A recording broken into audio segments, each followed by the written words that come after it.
você pra mim, meu brinquedo, meu anjo querubim, meu segredo guardado só pra mim, meu amor mais louco.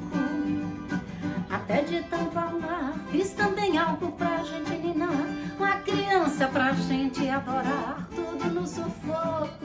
Eu acho que eu sou uma pessoa, usando a palavra que os que trabalham comigo, minha equipe, minha turma, né, meus parceiros, perfeccionista. Ah, mas ela é muito perfeccionista. Mas eu não acho isso uma coisa ruim, não. Eu acho isso um ponto muito positivo. Que, na verdade, não existe o perfeccionismo, existe a busca pela perfeição. E isso é uma constante na minha vida, né? Sempre essa busca. Eu acho que eu sou cuidadosa, eu sou uma pessoa assim, que tem muito cuidado com as pessoas às quais eu relaciono, com o meu público, com os compositores, tenho muito cuidado com eles, de dar o devido valor a cada um deles, que eu sei da preciosidade que são eles. Então eu sou isso. E aí, em relação a minha importância no cenário, também me considero, sim, uma pessoa importante nesse processo de manter a tradição, de ter cuidado, respeito com as nossas tradições, com a nossa cultura. E ao mesmo tempo também com uma inquietude que eu acho muito interessante, porque sempre de trazer o novo, de buscar o novo, de pesquisar muito, de trabalhar inclusive com novos compositores. Então eu acho que eu vou definir isso tudo como uma inquietude constante, mas que eu considero saudável. Pernambuco ser a minha casa artística, ela é desde antes de eu me entender como artista. Porque quando eu comecei a cantar e que eu resolvi que gravaria o primeiro CD, isso em 1998 em Minas Gerais, que eu gravaria um CD para ser uma cantora profissional, eu já vim para cá fazer uma pesquisa com os compositores daqui, porque para mim seria algo muito precioso ter músicas daqui inseridas nesse repertório meu, mesmo lançando um CD, na época já era CD, em Minas Gerais. E aí eu vim para cá em 98 e acabei ficando. E uma curiosidade que eu gosto de contar é que a primeira faixa do meu primeiro CD é uma canção que eu fui a primeira pessoa que a gravou, e se aveste não, amanhã pode acontecer tudo, inclusive nada.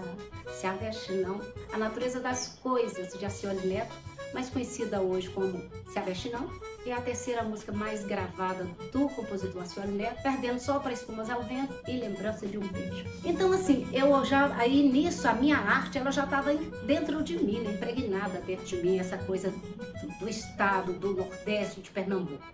E a questão afetiva, as coisas não conseguem ser separadas. Então assim, tudo caminhou muito junto. Mas aí tem um divisor de águas, sim, que eu faço questão de citar.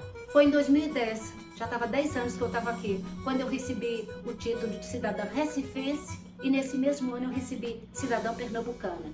Então nessa época, assim, essa questão do afeto, ele teve uma força maior, porque até então era eu escolhendo o estado, eu escolhendo Pernambuco para ser o meu pai, a minha mãe, sabe, para estar ali de mão dada comigo.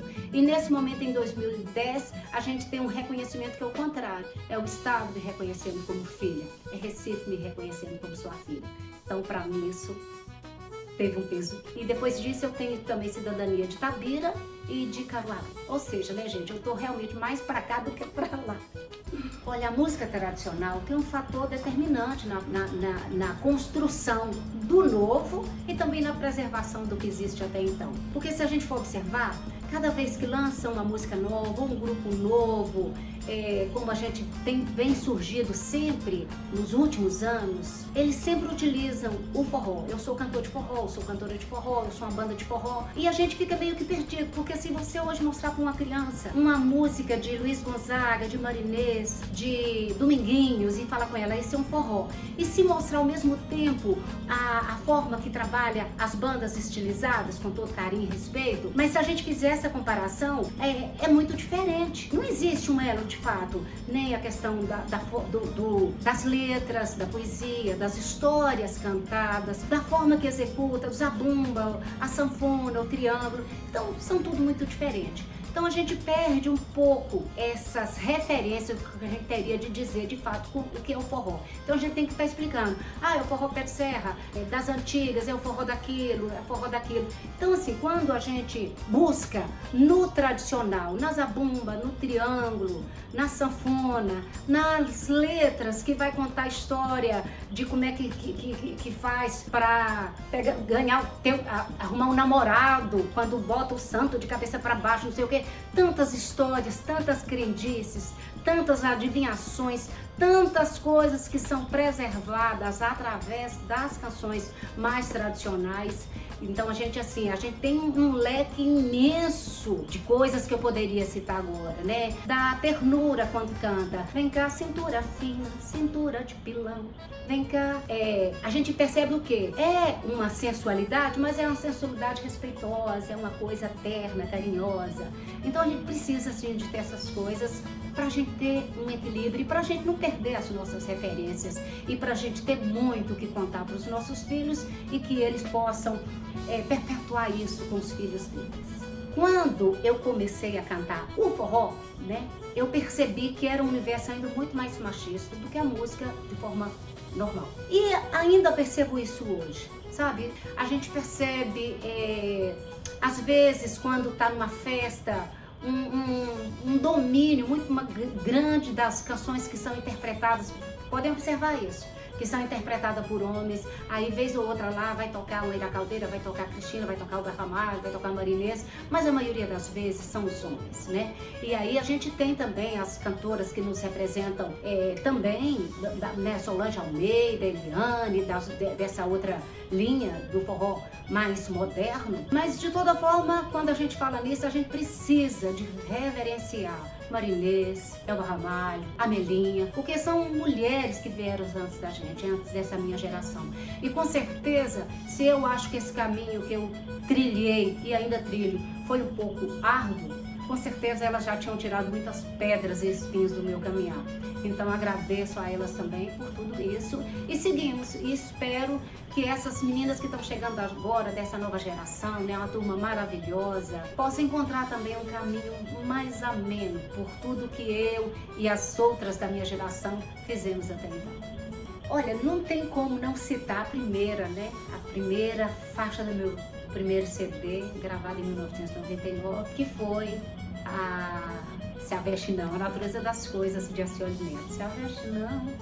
Mas eu vou citar também uma outra canção que ela tá no álbum de 2006, foi meu quarto álbum. E ela foi a primeira vez assim que eu cheguei em algum lugar para fazer show e que eu ouvi as pessoas cantando. E ela acaba sendo referência minha também em vários lugares, principalmente pelo sertão. Chama-se Quero Ter Você, uma canção que eu conheci na minha adolescência e sempre dizia, quero regravar, vou regravar.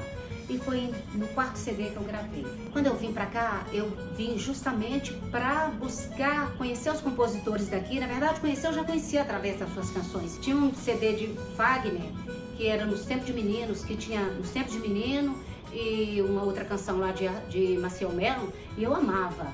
E também tinha Sei que dentro ainda mora um pedacinho de mim, última faixa de um álbum de Fagner. Então assim, aí eu já sabia quem era Alcione Neto, eu já tinha pesquisado quem era Maciel Melo, e aí já sabia quem era Petrúcia Morim. Então assim, quando eu vim, eu conheci uma pessoa que foi muito importante, que era o Cacheado, um artista plástico e sanfoneiro, compositor também, que me apresentou pessoalmente a esses artistas. E aí eu conheci a Alcione Neto, ele me deu uma fita cassete, eu fui na casa dele, ele me recebeu, me deu uma fita cassete com várias canções, e quando eu escolhi A Natureza das Coisas, inclusive, era uma canção até então muito desacreditada, porque ela tinha uma forma de falar diferente das histórias de amor que ele sempre contava em suas canções. E aí quando eu falei com ele que eu queria aquela, ele tentou me convencer do contrário, mas Irá, você vai fazer um disco lá em Minas, grave Espumas ao Vento, que Mulher Nenhuma gravou, grava essa, grava aquela. Eu dizia, eu quero essa, e assim foi que eu gravei essa música de Alcione Neto. Eu acho que tem uma coisa assim que acontece quando é festa de São João. As pessoas, elas são mais inteiras. no sentido de responder. Ela tá ali, mas ela tá prestando atenção no que você tá fazendo, ela tá cantando o que você canta. É diferente, assim, por exemplo, do carnaval, que às vezes você tá cantando e a pessoa tá dançando e tá de costas e tá aquela coisa assim tudo, ela tá muito na dela. E aqui existe essa simbiose, sabe? Eu tô de quem tá me ouvindo, mas ele também está na minha. Então a gente faz uma festa junto, não existe uma separação. Eu canto, eles cantam comigo, eu danço, eles dançam comigo, eu grito, eles respondem. Então isso pra mim assim me emociona muito. Aconteceu uma situação que eu vou contar pra vocês agora, que foi o seguinte: eu estava com os meus 3 filhos na praia, onde a gente morava. E era o que eu fazia todos os dias, bem cedinho com eles, né? Uma bebezinha, um menino de 3 anos e um de 6. Todos os dias eu levava eles para a praia, para se divertir. Eu não tinha dinheiro para nada. Então, se as crianças quisessem um guaraná, uma coisa... Não tinha, porque não faltava nada pra gente. Os meninos, cada um, eles nunca pediam nada, mas nesse dia eles pediram. Um pediu um guaraná. Eu disse, filho, eu não tomo café agora, não precisa. E o outro pediu um picolé, quando passou o rapaz do picolé. E eu disse pra ele, não, a gente vai embora já e eu vou te dar o picolé. Talvez fosse até essa a resposta que eu teria dado para ele se eu tivesse o dinheiro. E estaria tudo bem. Só que eu não dei porque eu acreditava nisso. Eu não dei porque eu não tinha condição de dar. E isso mexeu muito comigo. Isso me emocionou de um jeito, isso me deixou muito doída. E aí eu deixei eles assim encostados, era um dia de semana, não tinha quase ninguém na praia, tinha a barraca aberta, onde eles quiseram comprar o guaraná. E fui na água tomar um banho. Sabe aqueles banhos assim que você precisa, quando você tá aperreado, que vai lavar a cabeça, vai fazer tudinho. E assim eu fiz. E entrei da água. E quando eu mergulhei assim tudinho, que eu levantei assim, veio uma nota de R$5 na minha mão. Então assim, e era uma nota que ela já estava muito tempo ali, que ela estava muito molhada, muito molhada. E quando eu vi essa nota, tem gente que talvez muita gente pudesse olhar e falasse, puxa, eu recebi R$5 agora. Ele era R$5 sim, tanto que eu fui na mesma hora e comprei o guaraná do meu filho, o dono aceitou a nota molhada, então peguei o troco, comprei o picolé, comprei o guaraná. Só que naquele momento, aquilo ali para mim era um recado de Deus, para falar, onde quer que você esteja, você nunca estará sozinha. Onde quer que você esteja, nunca lhe faltará o necessário. E isso, para mim, foi uma coisa muito diferente, porque isso deu um sentido na minha vida. Eu falar, puxa vida, um negócio desse acontecer, entendeu?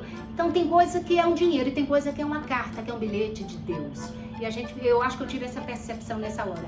Então depois desse dia, depois desses R$5, eu comprei apartamento, eu comprei casa, eu comprei a minha liberdade com R$5, eu mudei a vida dos meus filhos com R$5, eu mudei a vida de muita gente, que tem 20 pessoas diretamente ligadas a mim em todas as temporadas, em todos os shows. Eu fiz mais de 15 álbuns, eu fiz um monte de coisa com esses R$5. Então, essa história. Para essa nova geração, essas meninas que vêm depois da gente, as cantoras de todo lugar, independente do segmento que fazem, e se eu pudesse assim ser espelho, façam as coisas as quais você curte, você acredita, independente de qualquer coisa, porque ninguém tem fórmula de sucesso. Se tivesse fórmula de sucesso, gente, Roberto Carlos fazia um sucesso todo mês, o Fagner faria outro, todo artista teria um sucesso, sabe, todo mês ou todo ano ao menos, e a gente sabe que as coisas não funcionam assim. Então ninguém sabe o que vai dar certo, o que vai dar errado. Então faça aquilo que você acredita, faça aquilo que você vai olhar como eu olho para as coisas que eu fiz, e todas elas eu tenho orgulho de ter feito. Então faça tudo que fizer e faça com o coração e se dedique de verdade. E outra coisa que eu acho que é importante na minha história, eu nunca me vi assim como um artista, aquela coisa deslumbrada. Eu sempre disse, eu sou operária da música. Então assim, eu trato com tudo, com horário, com carinho, com responsabilidade, com dedicação. Porque, e com mão, e pegando, e mão na massa mesmo, todos os dias. Porque é assim que eu me vejo, como uma operária da música.